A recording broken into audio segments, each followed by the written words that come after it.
Iran's judiciary has confirmed that it has executed 3 men it says were implicated in the deaths of 3 members of its security forces.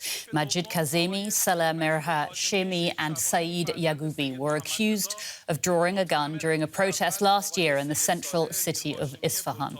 The protest was sparked by the death in custody of Jina Masha Amini, who'd been arrested for an alleged breach of female dress code. Families and supporters had held nightly vigils outside the prison in which the men were being held.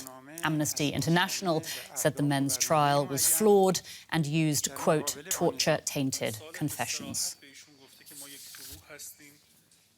Kamran Matin is a senior lecturer in international relations at Sussex University and an expert on Iranian politics. Thanks so much for joining us here on DW.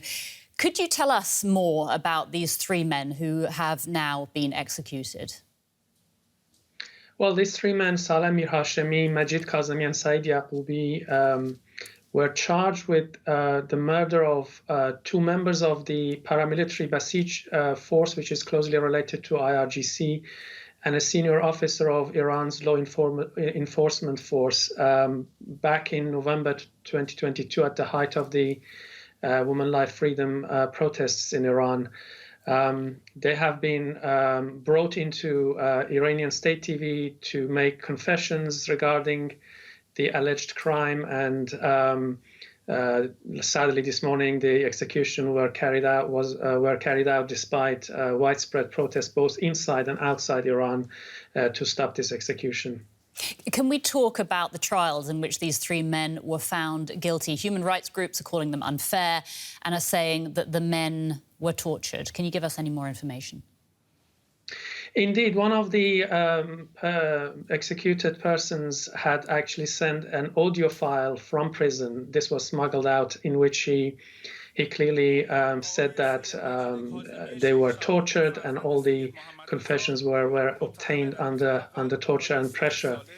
Moreover, the main suspect in this case, Saleh Mirhashemi, who was accused of shooting these officers, the weapon in question were never found, and there was no evidence that the bullets shot belonged to the claimed weapon from this person. So many lawyers and legal experts within Iran had questioned the trial. They didn't have their own appointed lawyers, but it must be said that this is quite standard procedure in Iranian judiciary when it comes to especially political crimes. There is never actually a due process, and the main evidence usually is confession, which is always taken under suspicious circumstances or often under torture, and this is quite known to human rights organizations. Since the start of the year, Iran has witnessed a surge in executions on a variety of charges. Can you explain why there's been such a sharp increase?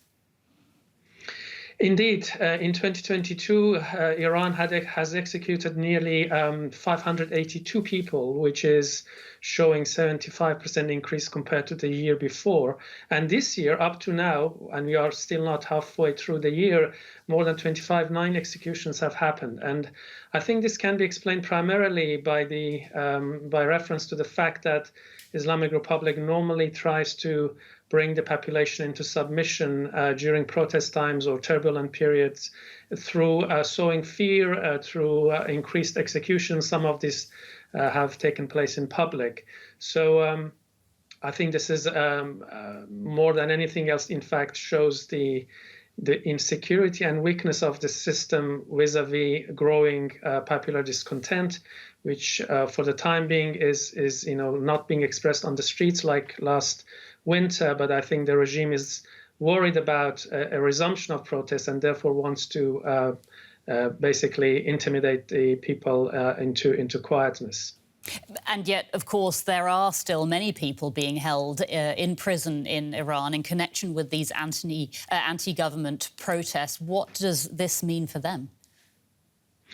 Well, it creates a huge amount of anxiety for themselves and their families, and given the arbitrary nature of these trials and executions, and generally the fact that the Iranian judicial system is not independent at all, and there are mounting evidence of the way in which the judges actually collaborate with with IRGC and security forces. They simply repeat the charges which those forces actually claim in relation to the accused, and the whole system is extremely unfair when it comes to especially political trials.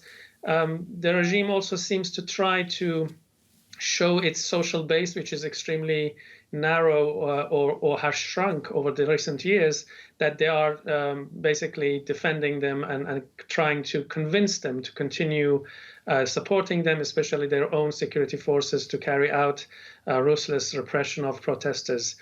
So there are multiple reasons for what's going on in Iran, but especially the growing discontent within the Iranian population against the Islamic Republic of Iran. Kamran Matin from Sussex University, thank you so much for your time today. Thank you.